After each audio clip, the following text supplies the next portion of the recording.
Shalom, dengan Revano Petangkuman akan menyampaikan watak sepekan dari MDC Manado sebagai berikut. Doa pagi MDC Manado dilaksanakan pukul 5 pagi via Zoom. Bagi yang mau bergabung, ingin mengenal Tuhan, ingin bertemu di dalam Tuhan, mari bergabung bersama-sama dengan kami.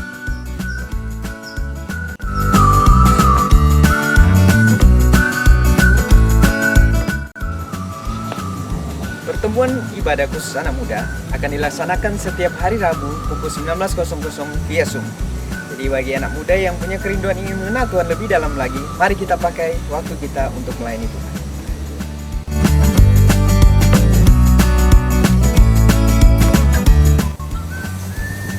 Kesan online MDC Manado dilaksanakan setiap hari Kamis jam 7 malam via Zoom. Bagi Bapak Ibu yang belum memiliki kesan, mari kita gabung bersama-sama untuk ikut terlibat dalam kesan tersebut.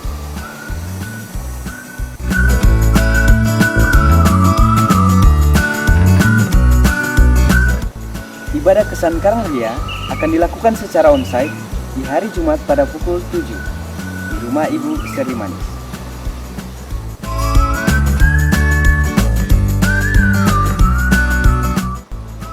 Susunan jemaat yang berulang tahun di bulan Maret adalah sebagai berikut.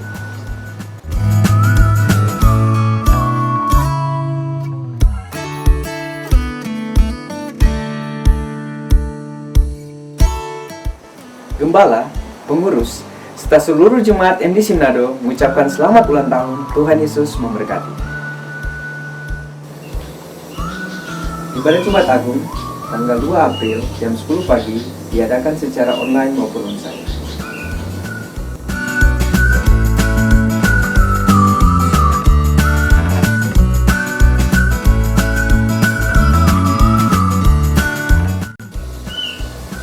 Bagi Bapak Ibu yang mengikuti ibadah secara online dapat mengikutinya lewat YouTube maupun Facebook GKPB MDC Manado.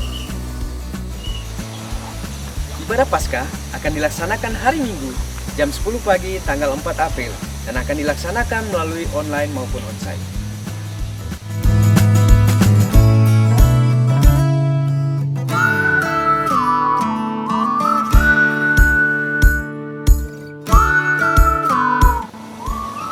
Bagi Bapak Ibu yang akan mengikuti ibadah secara online, dapat mengikuti melalui Facebook dan YouTube GKPB MDC Manado.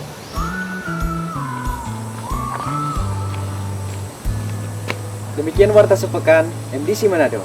Selamat hari Minggu, Tuhan Yesus memberkati.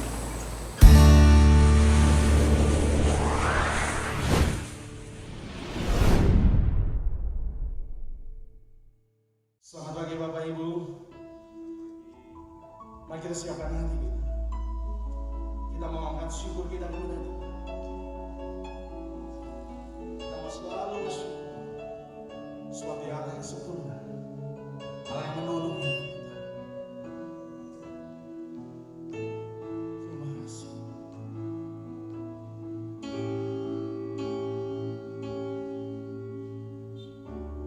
Dengan apakah ku balas kasih yang ku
sepanjang waktu ini Tuhan.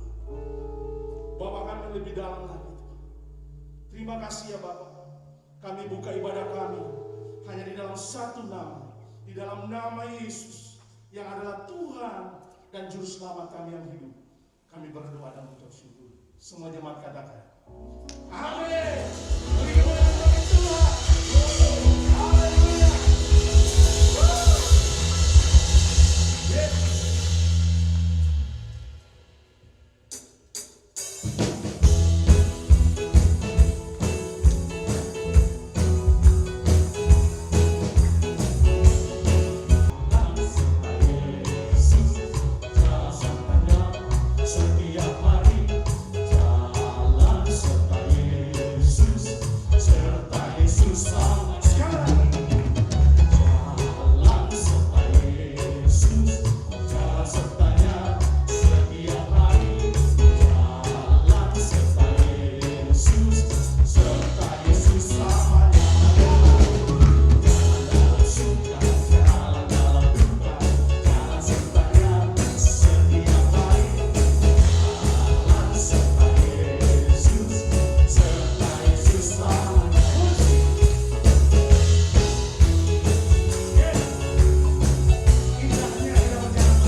Sama siapa?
Ya, terima kasih tim VMM yang luar biasa. Beri tepuk tangan buat tim VMM untuk kita pagi hari ini.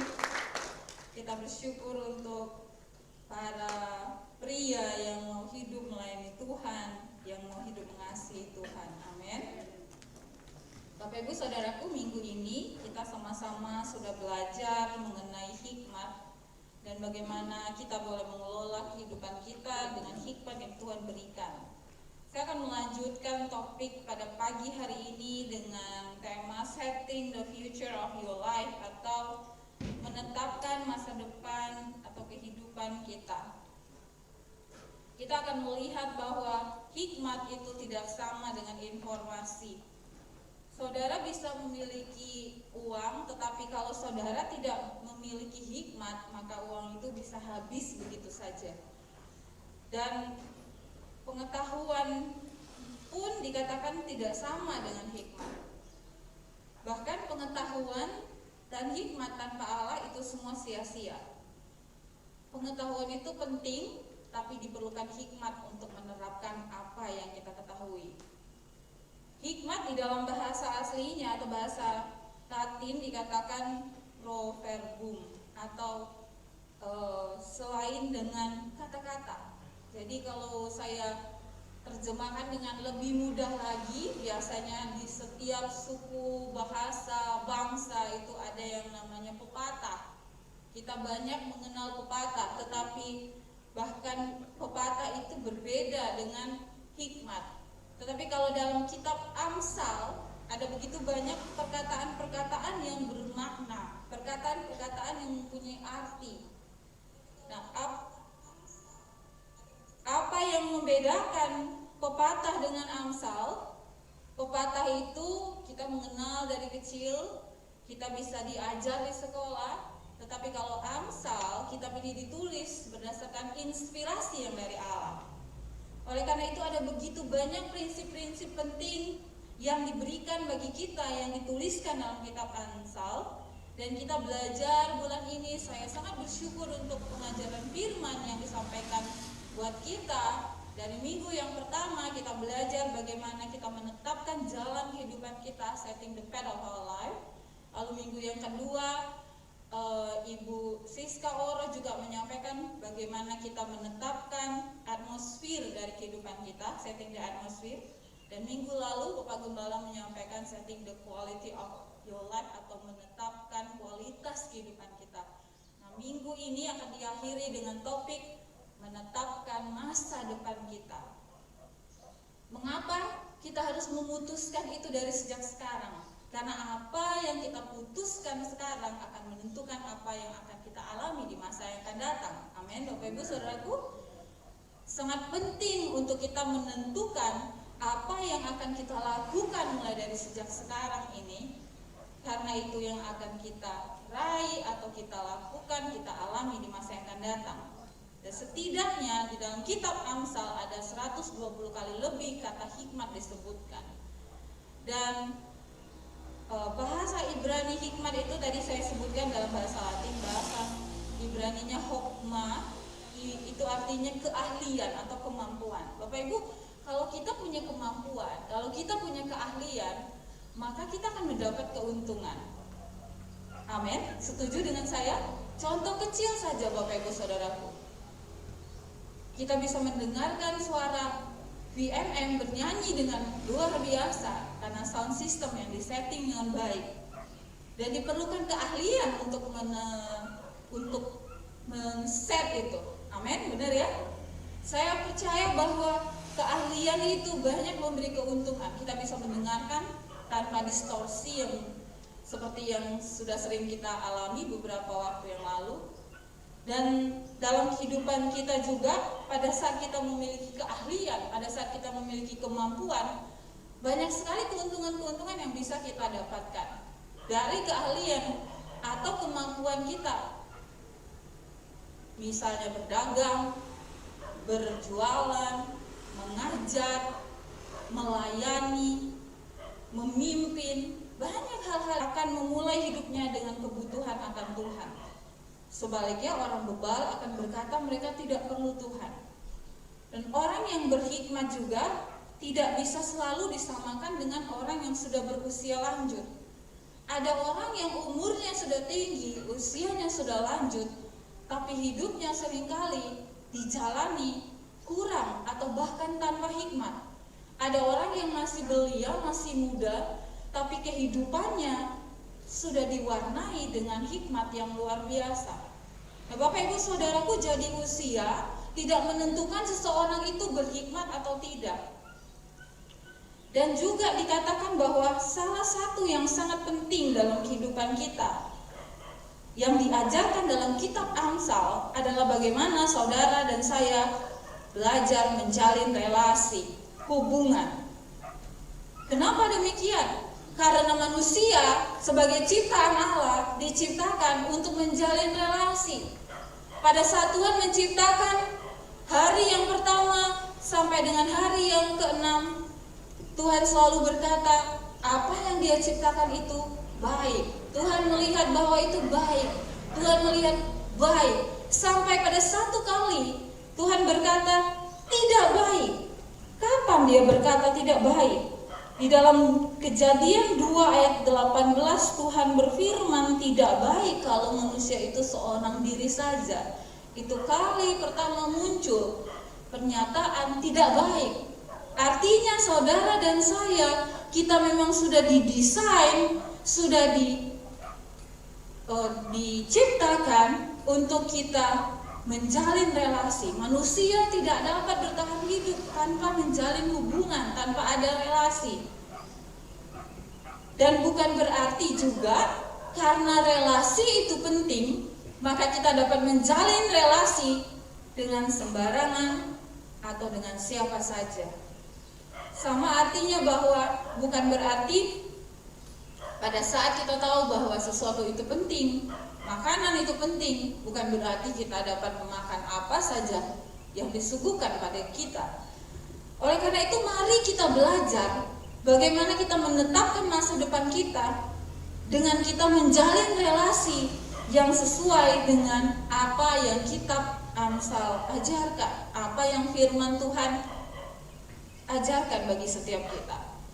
Jika kita ingin meraih masa depan yang indah, masa depan yang luar biasa, mari jalinlah relasi dengan pribadi-pribadi yang memiliki sifat-sifat yang akan kita bahas hari ini. Yang pertama, jalinlah relasi dengan pribadi yang berhikmat. Bagaimana orang yang berhikmat? Orang yang berhikmat, maka keputusan-keputusan yang dia ambil membuat hidupnya dan hidup orang-orang di sekelilingnya berbahagia. Saya ulangi ya Bapak Ibu Saudaraku, orang yang berhikmat akan mengambil keputusan yang mendidik dengan berhikmat. Ada orang yang pandai, punya gelar yang banyak, punya kedudukan yang baik, tetapi dia tidak berhikmat. Di dalam firman Tuhan, mari kita baca bersama-sama Amsal 13 ayat 20. Bapak Ibu, 1, 2 ya. Siapa bergaul dengan orang bijak menjadi bijak, tetapi siapa berteman dengan orang bebal menjadi malang. Siapa yang bergaul dengan orang bijak menjadi bijak, tetapi siapa berteman dengan orang bebal menjadi malang. Artinya hikmat atau kebijaksanaan itu menular Bapak Ibu Saudaraku, dan kebebalan juga menular. Bedakan antara kita mengenal seseorang untuk menggarami. Minggu lalu atau minggu sebelumnya Pak Gembala sudah menyampaikan bahwa garam itu fungsinya menggarami, jadi harus ditaburkan. Bukan berarti kita mendiskriminasi orang sehingga kita tidak bisa berteman dengan siapa saja. Bukan. Hari ini saya mau sampaikan bahwa untuk kita mengenal seseorang, kalau tujuannya kita mau bergaul akrab dengan dia, maka kita harus hati-hati, kita harus tetapkan standar. Dan standarnya firman Tuhan berkata bahwa siapa bergaul dengan orang bijak menjadi bijak, dan siapa berteman dengan orang bebal menjadi malang. Ada satu statement yang sangat terkenal yang sudah tidak asing lagi bagi setiap saya dan saudara. Show me, next slide. Show me your friends and I will show you your future. Artinya tunjukkan pada saya saat ini siapa teman-teman saudara, Dan saya akan tahu bagaimana masa depan saudara. Wow. Tunjukkan pada saya dengan siapa Anda berteman, maka saya bisa memprediksi, saya bisa melihat bagaimana masa depan saudara kelak. Luar biasa, begitu penting bahwa kita menjalin relasi dengan orang yang berhikmat. Kita menjalin hubungan dengan orang yang memiliki hikmat atau kebijaksanaan. Sebagai pengikut Kristus, kalau kita ingin kehidupan kita mengalami kemajuan, mengalami kemenangan, mari kita berelasi dengan orang-orang yang memiliki hikmat. Kalau saudara setuju, katakan amin. Amin.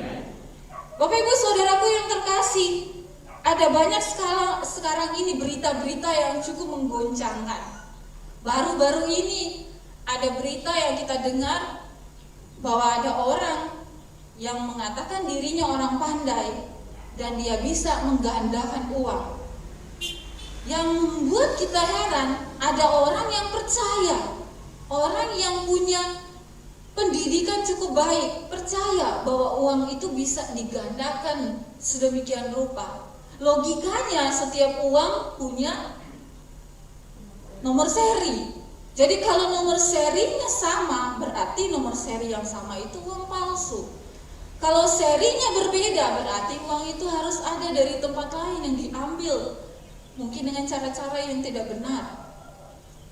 Ada juga berita yang mengejutkan, keluarga yang kita anggap keluarga yang harmonis, keluarga yang notabene juga bergereja, tetapi mengalami pada saat istrinya berbicara, dia membeberkan apa yang terjadi dalam rumah tangganya dan menuntut perceraian. Wow, itu membuat kita geleng-geleng kepala. Kalau dulu kita dengar orang terkenal yang juga Kristen, yang selingkuhannya adalah orang yang melayani Tuhan. Nah, ini masih keluarga. Saya dan saudara mungkin dikejutkan dengan banyak hal. Tapi mari sekarang kita tentukan, kalau kita ingin hidup kita berbahagia, kalau kita ingin masa depan kita luar biasa, mulai dari sekarang bergaullah dengan orang-orang yang memiliki hikmat ilahi. Amin, Bapak Ibu saudaraku. Bergaul itu artinya berteman dekat, artinya kita bertukar pikiran. Karena kita berteman, kita bisa memberikan hal-hal yang ada dalam pikiran dan hati kita, dan kita juga bisa mendengarkan masukan-masukan yang baik dari teman kita. Saya bersyukur untuk teman-teman yang Tuhan tempatkan dalam kehidupan saya dan juga dalam kehidupan keluarga, karena pada saat kita membutuhkan hikmat, pada saat kita membutuhkan jalan keluar, pada saat kita mungkin berpikir, mungkin pikiran kita sempit, tapi kalau ada teman-teman yang berhikmat, mereka bisa menjadi orang-orang yang memberi masukan-masukan yang baik. Jalinlah relasi dengan orang-orang yang berhikmat. Bapak Ibu saudaraku, persahabatan itu butuh waktu. Persahabatan itu butuh investasi, butuh inisiatif juga. Bapak Ibu saudaraku mungkin berkata, tapi saya orangnya pemalu, Bu. Saya tidak bisa memulai pertemanan atau persahabatan lebih dahulu. Saya mendorong Bapak Ibu untuk lihat kanan kiri, belakang, depan juga. Kemungkinan mereka juga adalah orang-orang yang malu untuk memulai persahabatan dengan orang-orang yang baru. Semua kita akan cenderung seperti itu. Tapi kalau kita mau mengambil inisiatif, siapa tahu itu adalah sahabat dan teman yang berhikmat yang bisa kita jadikan sebagai orang yang mensupport kita dalam keadaan kita susah. Amin, Bapak Ibu saudaraku. Dan dalam firman Tuhan juga lebih jauh, mari kita lihat kembali apalagi yang perlu kita lakukan untuk kita meraih masa depan yang baik. Yang kedua, kalau yang pertama tadi jalinlah relasi dengan pribadi yang berhikmat, yang kedua jalinlah relasi dengan pribadi yang tulus. Amsal 27 ayat 5 sampai 6. Mari Bapak Ibu saudaraku bantu saya untuk membacanya. 1-2 ya. Lebih baik-baik yang diaturkan daripada kasih yang tinggi. Seorang kawan mempermudah Bapak Ibu Saudaraku, ayat ini berkata bahwa lebih baik teguran yang nyata-nyata. Bahwa seorang sahabat, seorang teman yang tulus, dia akan berbicara yang jujur demi kebaikan kita. Perhatikan nasihat firman Tuhan ini. Kalau kawan kita itu benar-benar mengasihi kita, dia akan menegur secara nyata ketika kita melangkah ke arah yang salah. Teguran tersebut bisa saja seperti pukulan. Dikatakan bahwa lebih baik teguran yang nyata-nyata daripada kasih yang tersembunyi. Seorang kawan memukul dengan maksud baik. Mungkin apa yang dia ucapkan, apa yang dia kasih tahu kepada kita seperti pukulan yang tidak mengenakan.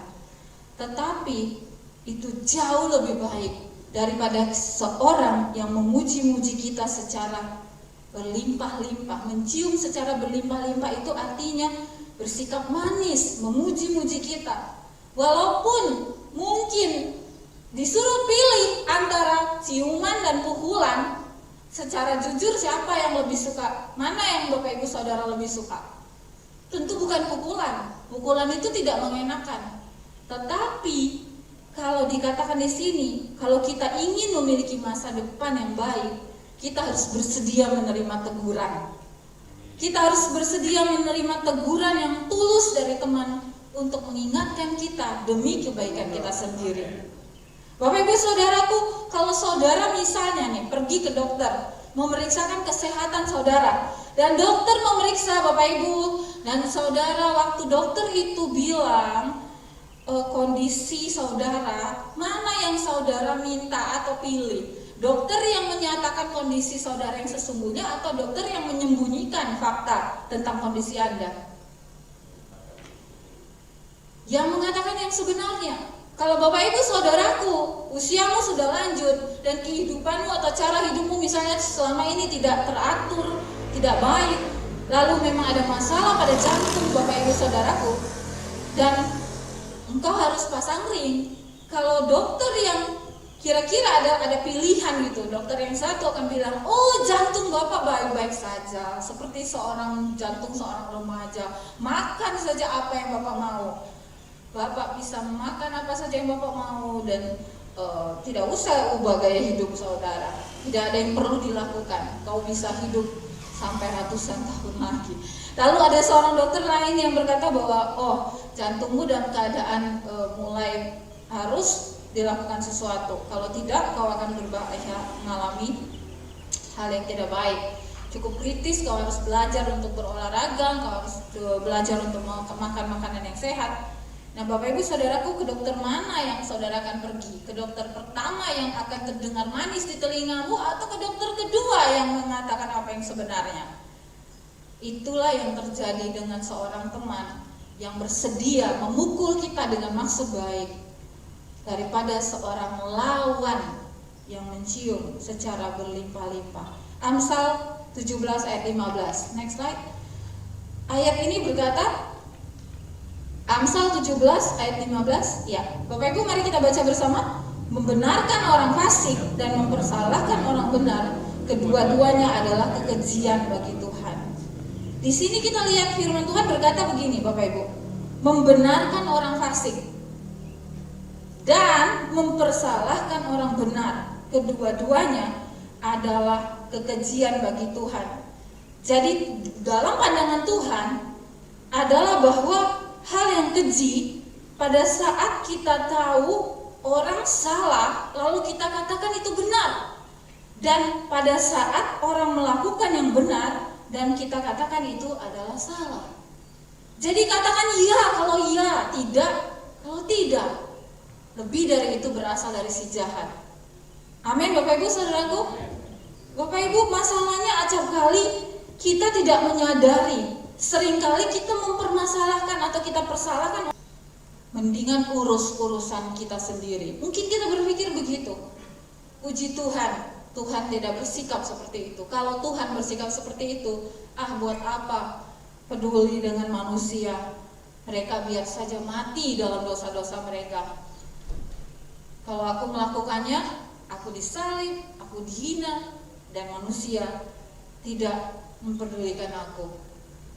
Tidak usah pusingkan urusan manusia. Bagaimana kira-kira kalau Allah punya pemikiran seperti itu? Untung saja Tuhan tidak bersikap seperti itu.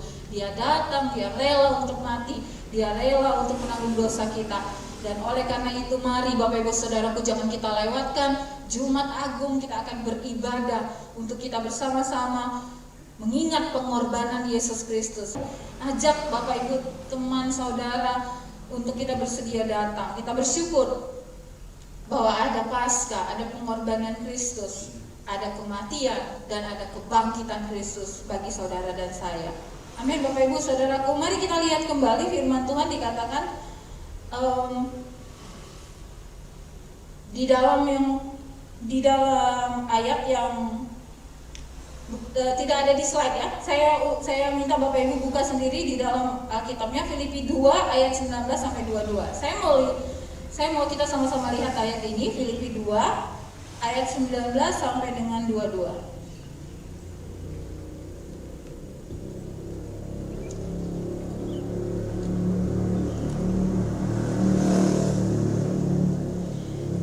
Filipi 2 ayat 19. Tetapi dalam Tuhan Yesus kuharap segera mengirimkan Timotius kepadamu, supaya tenang juga hatiku oleh kabar tentang hal ikhwalmu. Karena tak ada seorang padaku yang sehati dan sepikir dengan aku, dan yang begitu bersungguh-sungguh memperhatikan kepentinganmu. Sebab semuanya mencari kepentingannya sendiri, bukan kepentingan Kristus Yesus. Ketulusan selain ditunjukkan dengan kejujuran, juga ditunjukkan dengan kita memperhatikan kepentingan orang lain. Di dalam ayat ini Paulus memuji Timotius dan memberitahukan kepada jemaat Tuhan bahwa karakter Timotius adalah seorang yang begitu bersungguh-sungguh memperhatikan kepentinganmu. Dalam artian di sini adalah kepentingan jemaat. Sebab semuanya mencari kepentingan sendiri, bukan kepentingan Kristus Yesus. Bapak Ibu Saudaraku, tidak mudah untuk memperhatikan kepentingan orang lain. Karena kita terlahir sebagai manusia berdosa yang punya kecenderungan untuk memperhatikan kepentingan diri kita sendiri. Tetapi firman Tuhan berkata bahwa kita adalah manusia Allah dan kita hidup menurut apa yang Tuhan sudah tetapkan. Kita pilih apakah kita mau hidup seperti dalam Filipi 2 ayat 21 atau dalam Filipi 1 ayat 21. Apa sih Filipi 1 ayat 21? Karena bagiku hidup adalah Kristus dan mati adalah keuntungan. Bagi kita hidup adalah Kristus. Tapi Filipi 2 ayat 21 berkata sebab semua mencari kepentingannya sendiri, bukan kepentingan Kristus Yesus. Hati-hati kalau kita sudah berusaha hanya untuk kepentingan diri kita sendiri tanpa memperhatikan kepentingan orang lain. Kita berpikir bahwa orang harus memperhatikan kepentingan kita, orang harus memperhatikan perasaan kita, orang harus memperhatikan pendapat kita. Maka hidup kita, mari kita lihat kembali, sudah selaraskah hal ini dengan kebenaran firman Tuhan? Atau kita sudah mulai mengeluarkan egoisme yang ada, aku, kehendakku, kesukaanku, kepentinganku. Bapak Ibu Saudaraku, mari kita menjalin relasi dengan orang yang tulus. Tapi saya juga mendorong kita untuk kita juga menjadi pribadi yang tulus. Amin Bapak Ibu Saudaraku, yang mencari kepentingan orang banyak, yang mengutamakan kepentingan orang lain. Begitu sungguh-sungguh memperhatikan kepentinganmu. Nah Bapak Ibu Saudaraku, dikatakan juga di dalam, kembali dalam Amsal. Nanti kita kembali lagi ya dalam Filipi 2 ini. Saya menyebutkan saja Amsal 18 ayat 24. Amsal 18 ayat 24, boleh tampilkan?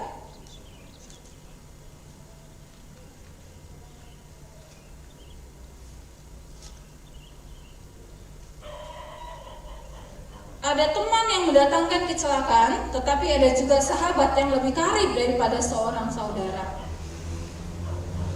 Ada teman yang mendatangkan kecelakaan, tetapi ada juga sahabat yang lebih karib daripada seorang saudara.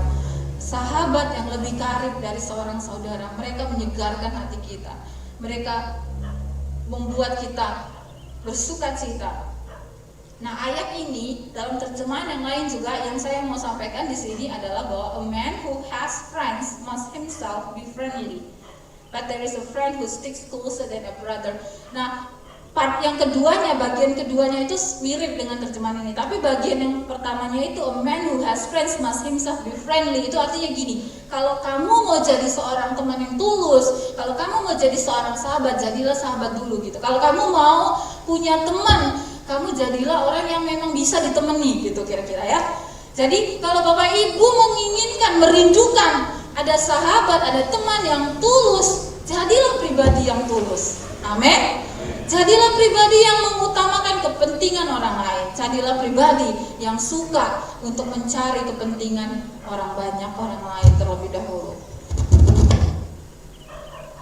Yang ketiga, jalinlah relasi dengan pribadi yang setia. Tadi yang pertama, jalinlah relasi dengan pribadi yang berhikmat. Yang kedua, jalinlah relasi dengan pribadi yang tulus. Yang ketiga, jalinlah relasi dengan pribadi yang setia. Mari kita kembali lihat dalam Filipi 2 tadi yang Bapak Ibu sudah buka, kembali lagi ke situ, Filipi 2 ayat 19 sampai dengan 22. Kita sudah baca di ayat 19 dan ayat 20. Kita akan bahas. Dan bahwa ia telah menolong aku dalam pelayanan Injil sama seperti seorang anak menolong bapaknya. Nah, Bapak Ibu Saudaraku, Timotius, Paulus berkata bahwa kesetiaannya telah teruji. Untuk kita mengatakan bahwa kita adalah orang yang setia, Bapak Ibu Saudaraku, ada ujiannya. Kalau kita punya teman di masa kita senang, teman-teman yang dekat dengan kita, teman-teman yang baik pada kita, itu memang hal yang mudah. Tapi kalau saat kita dalam keadaan susah, dalam keadaan sulit, siapa sahabat yang bersedia untuk stick, untuk tetap dekat, untuk tetap mau topang kita, untuk tetap mengakui kita sebagai temannya? Itulah teman yang setia. Dia tidak langsung menghilang. Kadang-kadang bertemu di jalan pun pura-pura nggak tahu, nggak lagi menegur. Firman Tuhan katakan dalam Amsal 17 ayat 17, seorang sahabat menaruh kasih setiap waktu. Jadi bukan hanya di waktu senang, tapi juga di waktu susah. Dan menjadi seorang saudara dalam kesukaran. Bapak Ibu Saudaraku, kalau kita ingin mengatakan, kalau kita ingin menunjukkan bahwa kita adalah seorang yang setia, tunjukkan itu dalam segala keadaan. Kesetiaan juga butuh ujian waktu. Apakah saudara orang yang setia? Ataukah saudara orang yang karena ada masalah dengan mudah bisa ngambek, gak datang ke gereja, gak melayani lagi? Wow, apakah dia menyinggung saya? Ya, mungkin saya menyinggung Anda. Kalau saudara tersinggung dan saudara bertobat, puji Tuhan. Itulah gunanya firman Tuhan, untuk mendidik kita dalam kebenaran. Amin. Saudara tersinggung, saudara merasa ada sesuatu yang tidak pas, kok tidak lagi ikut datang berdoa, tidak lagi datang doa pagi, tidak lagi ikut Zoom setiap hari, untuk menunjukkan bahwa engkau marah. Apakah itu adalah bukti kesetiaan? Saudara tentukan sendiri. Kesetiaan itu pada saat sukar, pada saat enak, pada saat mudah, pada saat sulit, kau tetap melakukannya. Kalau engkau berteman, kalau engkau menjalin persahabatan dengan orang yang memiliki karakter yang setia, engkau sungguh beruntung. Saya beruntung dengan orang-orang yang setia. Saya punya sahabat yang sudah lama. Saya pindah ke Pekanbaru, dia ikut pada saat keadaan di rumah itu sangat panas. Saya nggak bayarin ongkosnya, dia datang sendiri, ongkos sendiri. Lalu rumah kami itu nggak panas ya, Pekanbaru itu panas, dia duduk di pintu itu baring, dia kipas-kipas. Dia bilang, aduh rumah kakak ini panas banget. Saya pindah pelayanan ke Pematang Siantar, dia datang juga ke sana. Ya dia belum datang ke Manado sini karena terlalu jauh Bapak Ibu Saudaraku. Tapi sampai hari ini dia tetap menjalin hubungan yang baik dengan saya. Jadilah pribadi yang setia dan jalinlah relasi dengan pribadi yang setia. Bapak Ibu Saudaraku, kalau kita katakan kita setia, kalau kita katakan kita memiliki kesetiaan, mungkin tidak ada salahnya kita belajar dari seorang, bahkan bukan seorang, kisah ini adalah tentang seekor anjing yang bernama Hachiko. Bapak Ibu yang suka anjing mungkin tahu, Hachiko ini adalah seekor anjing yang selalu ikut dengan Profesor Uno di Tokyo, selalu mengantar dan menjemput sang profesor di kereta api stasiun Shibuya. Dan hari ini Hachiko itu dibuat patung perunggunya. Kenapa? Karena satu kali Profesor Uno pergi mengajar, diantar sama Hachiko, dan rupanya Profesor Uno itu terkena stroke dan dia meninggal dan dia nggak kembali. Tapi Hachiko setiap hari datang di stasiun itu, dia menunggu tuannya, walaupun tuannya nggak pernah kunjung datang sampai 9 tahun lebih, dan akhirnya dia meninggal. Hachiko mati. Siapa yang membuat Hachiko bisa bertahan hidup? Dari banyak kisah-kisah yang ada, kadang-kadang orang-orang di stasiun itu suka memberi makan Hachiko, dan kisahnya itu menginspirasi bukan hanya orang Jepang tapi juga dunia, sehingga pemerintah Jepang buat patung Hachiko dari perunggu di stasiun Shibuya. Itu seekor anjing. Maukah kita sebagai pribadi yang Tuhan ciptakan lebih mulia, segambar dengan Allah, kita juga belajar untuk memiliki karakter yang setia? Amin, Bapak Ibu Saudaraku. Setialah beribadah, setialah datang berdoa, setialah datang untuk memuji menyembah Tuhan, setialah mengembalikan persepuluhanmu, setialah untuk engkau hidup tertanam dalam komunitas, dalam jemaat lokal. Ada gesekan, gak apa-apa, it's okay. Gesekan itu menunjukkan, gesekan itu seringkali begini ya Bapak Ibu Saudaraku, kalau kita bergesekan, itu artinya besi menajamkan besi. Itu artinya kita akan semakin dibuat serupa dengan Kristus. Amin. Semakin serupa dengan Kristus. Karena apa? Karena dituntut untuk kita punya hati yang mau memaafkan, mengampuni, dan kita terus move on untuk bergerak bersama-sama. Saudara, saya sangat diberkati pada saat Bapak Gembala berkata seperti ini. Tanpa engkau, gereja ini bisa jalan. Tapi alangkah baiknya kalau kita berjalan bersama-sama. Amin, Bapak Ibu Saudaraku. Tidak ada seorang pun yang ketinggalan, tidak ada satu pun yang mengundurkan diri dari pelayanan, tapi bersama-sama. Tapi kalau engkau masih mengundurkan diri juga, itu adalah pilihanmu. Mari, jadilah pribadi yang setia. Saya ingin ada orang yang mau setuju dengan saya, katakan amin. Mungkin kau rasakan ini terlalu keras, tapi kalau engkau mau firman Tuhan, katakan jadilah pribadi yang setia. Kenapa? Karena Yesus Kristus dia setia sampai mati. Dia tidak meninggalkan salib di tengah jalan. Dia tidak berkata, oh ini terlalu berat buat aku, toh manusianya juga gak bisa dibela. Tidak, tapi dia setia. Dia mati, dia tinggalkan kerajaan sorga, dan dia jadi sama seperti manusia. Dia bahkan memberikan nyawanya, dia memberikan hidupnya untuk saudara dan saya. Kita belajar dari kesetiaan Tuhan, dan kita bersyukur kalau pada akhirnya Tuhan juga berkata, masuklah hai hambaku yang taat dan setia, ikutlah dalam kebahagiaan Tuhanmu. Pada akhirnya saudara akan diukur dengan kesetiaanmu. Saya mengundang tim Praise and Worship itu maju ke depan.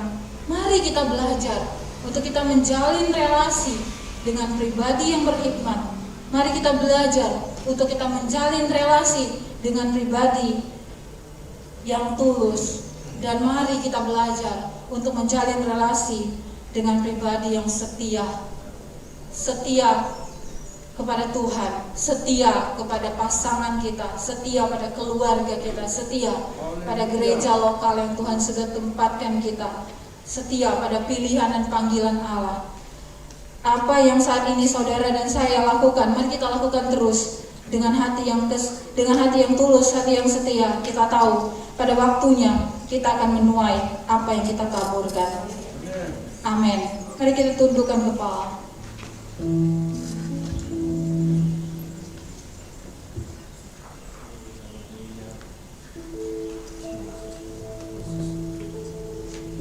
Mari kita bangkit berdiri Bapak Ibu bersama. Haleluya. Tuhan, ajar kami untuk setia. Ajar kami untuk mengerti akan isi hati Tuhan. Pujilah aku Tuhan, cobalah aku Tuhan, selidiki batinku dan hatiku, mataku tertuju padamu. Aku cinta padamu Tuhan, aku rindu hadiratmu Tuhan.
Setiap pribadi jangan kau lewatkan dari depan sampai ke belakang Tuhan. Jangan lewatkan kami Tuhan, ini waktunya Kau berurusan dengan hati kami yang terdalam ya Tuhan. Kau berurusan dengan ketulusan hati kami. Apakah kami datang untuk mengasihi Tuhan? Apakah kami datang untuk mengasihi sesama kami? Tuhan, biar ada ketulusan di dalam hati kami Bapa. Tuhan, sebelum kami menuntut orang lain untuk mengasihi, untuk tulus, untuk berhikmat, untuk setia, terlebih dahulu Tuhan evaluasi dan tiliklah kami. Apakah kami orang yang setia? Apakah kami orang yang tulus? Apakah kami orang yang berhikmat? Ya Roh Kudus, mari bentuk kami kembali. Mari tata kembali hidup kami di akhir dari bulan Maret ini Tuhan, minggu terakhir ini Bapa. Tata kembali hidup kami Tuhan, supaya kami semakin diselaraskan dengan karakter-Mu, diselaraskan dengan kehendak-Mu, diselaraskan dengan cita-cita-Mu Tuhan. Mari Tuhan, selidiki kami, biar tidak ada roh penghakiman dalam diri kami. Karena Yesus datang bukan untuk menghakimi, tapi untuk menyelamatkan kami. Tuhan, kalau kami bersalah, kalau kami berdosa, kami mau terbuka di hadapan Tuhan. Barang siapa yang menyembunyikan pelanggaran tidak akan beruntung, tapi barang siapa yang mengakuinya dan meninggalkannya akan disayangi. Biar kami menjadi orang yang berhikmat ketika kami terbuka mengakui kesalahan kami dan meninggalkannya. Ampuni Tuhan kalau waktu-waktu yang lalu kami hidup tidak berhikmat, Kau dalam menggunakan waktu, dalam menggunakan uang, dalam menggunakan talenta, dalam perkataan, kami tidak berhikmat Tuhan. Biar Tuhan ada perubahan yang Tuhan kerjakan dalam diri kami. Ampuni kami kalau kami bergaul dengan orang-orang yang tidak berhikmat juga, sehingga kami terbawa arus oleh dunia ini. Mari Tuhan, taruhkan dalam hidup kami hati yang tulus seperti Yesus, hati yang tulus yang berkata, sudah selesai. Ampuni mereka Bapa, karena mereka tidak tahu apa yang mereka perbuat. Hati yang tulus mengasihi dan hati yang setia. Banyak orang menyebut dirinya baik hati, tetapi orang yang setia, siapakah yang mendapatkannya? Kami mau setia kepada Tuhan, tidak berpaling daripada-Mu. Kami mau setia kepada pasangan kami. Kami mau setia Tuhan kepada keluarga kami. Kami mau setia Tuhan kepada gereja lokal di mana Tuhan tempatkan kami. Kami menjadi setia kepada saudara seiman kami Tuhan. Biar Tuhan, Engkau bekerja memulihkan setiap hati. Setiap kita yang membutuhkan pertolongan Tuhan untuk menjadi pribadi yang berhikmat, menjadi pribadi yang tulus hati, menjadi pribadi yang setia, kita butuh pertolongan Tuhan. Kalau itu menjadi doa Bapak Ibu Saudaraku, mari angkat tanganmu kepada Tuhan. Haleluya, haleluya, haleluya, haleluya. Yesus, Yesus, kami perlu Kau Tuhan. Kami perlu Kau Tuhan. Kami mengakui segala keterbatasan kami. Kami butuh Kau. Kami butuh anugerah-Mu. Kami butuh pertolongan Tuhan. Turunlah Roh Kudus-Mu bagi kami, menolong memampukan kami ya Tuhan untuk melakukannya, sehingga kami memasuki bulan April, kami berjalan bersama dengan kuasa kebangkitan Tuhan. Kami tidak menyanyiakan pengorbanan Kristus, tapi hidup kami semakin berhikmat, semakin tulus, semakin setia, karena Roh Kudus yang melakukan yang bagi kami. Menyanyi Hosana.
disenangkan lewat keterbukaan hati kami.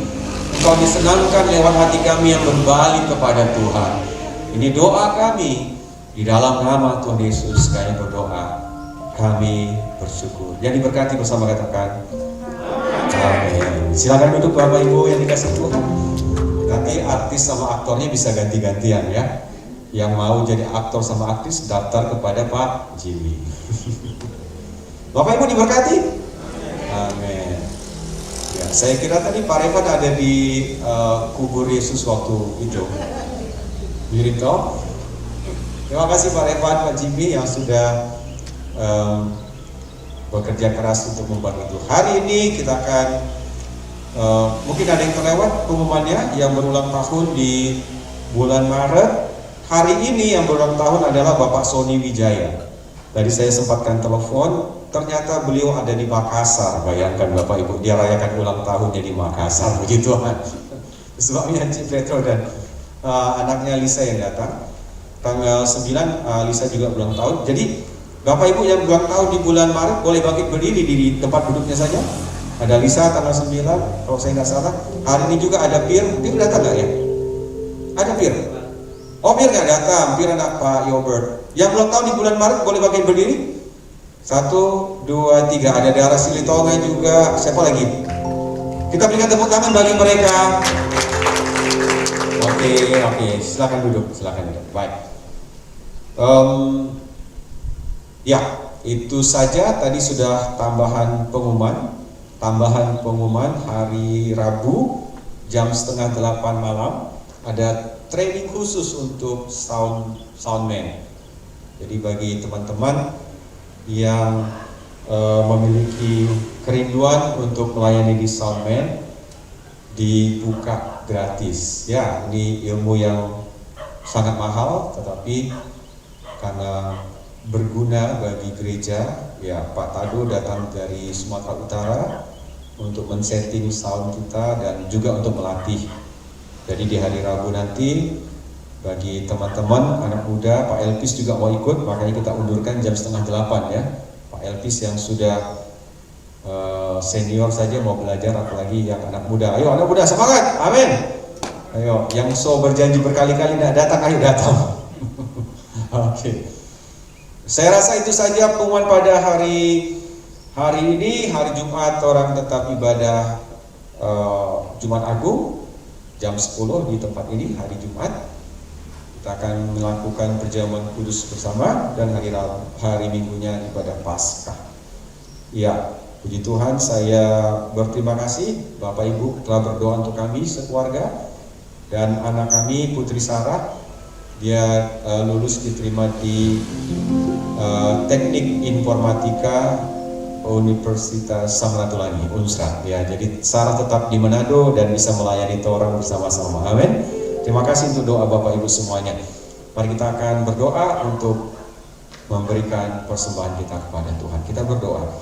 Kami bersyukur untuk segala sesuatu yang telah Tuhan berikan dan hikmat Tuhan yang terus kami mau kejar dalam hidup ini, karena mereka yang mendapatkan hikmat lebih berharga daripada emas dan perak. Kami terus mau Bapa untuk dituntun oleh hikmat Tuhan dengan kami mendekat kepada firman dan taat di dalam firman. Terima kasih untuk keuangan yang Tuhan cukupkan di bulan Maret.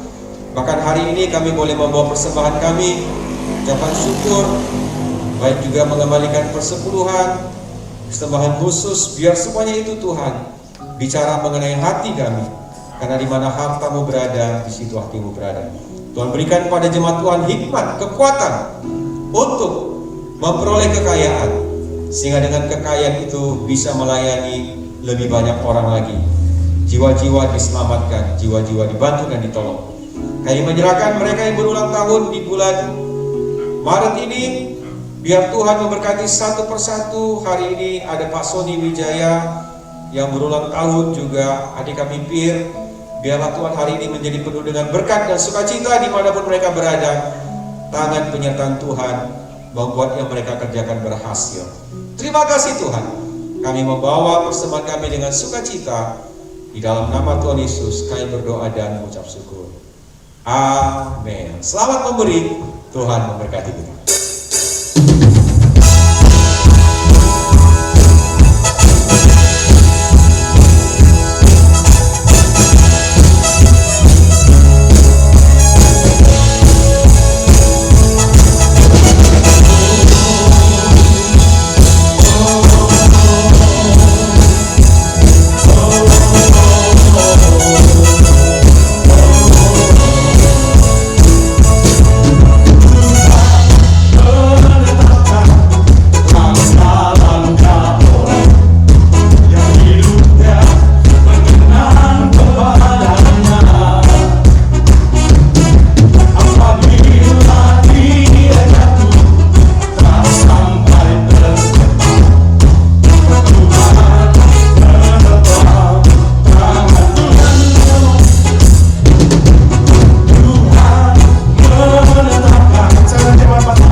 Pujilah namanya yang kudus, hai segenap batinku. Pujilah Tuhan, hai jiwaku, dan janganlah lupakan segala kebaikannya. Dia yang mengampuni segala kesalahanmu dan menyembuhkan segala penyakitmu. Dia yang menebus hidupmu dari lubang kubur, yang memahkotai engkau dengan kasih setia dan rahmat. Dia yang memuaskan hasratmu dengan kebaikan sehingga masa mudamu menjadi baru seperti pada burung rajawan. Terima kasih Tuhan, Kau sangat baik bagi kami. Kau luar biasa Tuhan.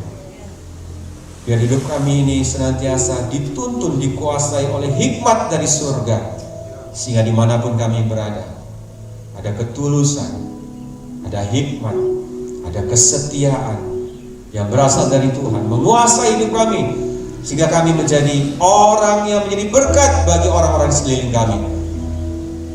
Biar peristiwa Jumat Agung dan Paskah menjadi momen terbesar dalam hidup kami, untuk kami mengingat akan pengorbanan Tuhan dan tidak menyia-nyiakannya, bahkan membagikannya kepada keluarga, sahabat, saudara-saudari kami yang belum mengecap dan melihat, mengalami betapa baiknya Tuhan itu. Ini berdoa Jumat depan, Jumat Agung, Paskah menjadi momen kebangunan rohani, keselamatan yang besar bagi keluarga kami, bagi kota Manado, Sulawesi Utara, Indonesia, bahkan seluruh dunia yang merayakan kebangkitan Tuhan, pengorbanan Tuhan tidak akan pernah sia-sia. Terima kasih Tuhan Yesus, kami bersyukur kepadamu. Kami akan pulang dengan berkat Tuhan. Kami pulang dengan kesembuhan. Kami pulang dengan kelimpahan. Tuhan adalah gembalaku, takkan kekurangan aku. Kami pulang dengan kemenangan. Pencobaan yang kami alami pencobaan biasa yang tidak melebihi kekuatan manusia, dan Tuhan akan memberikan kepada kami jalan keluar supaya kami dapat menanggungnya. Dimanapun, apapun kondisi kami hari ini, kami tetap mau setia kepada Tuhan, pada keluarga, pada gereja di mana Tuhan tempatkan kami. Terima kasih Bapa. Kami pulang dengan berkat-Mu, kami pulang dengan penyertaan-Mu. Tuhan memberkati Engkau dan melindungi Engkau. Tuhan menghadapkan wajahnya kepadamu dan menyinari engkau dengan kasih-Nya. Tuhan memberkati engkau dan memberikan engkau damai sejahtera. Pulanglah, bawalah berkat dari Allah Bapa, cinta yang sempurna dari Tuhan Yesus Kristus, penyertaan Allah Roh Kudus, hari ini, esok, sampai Maranatha. Tuhan Yesus datang kedua kali menjemput semua kita di kasih-Nya. Terimalah berkat Tuhan di dalam nama Tuhan Yesus Kristus. Bersama kita katakan amin. Tuhan Yesus memberkati kita semuanya yang beribadah online. Selamat hari Minggu. Tuhan memberkati. Shalom.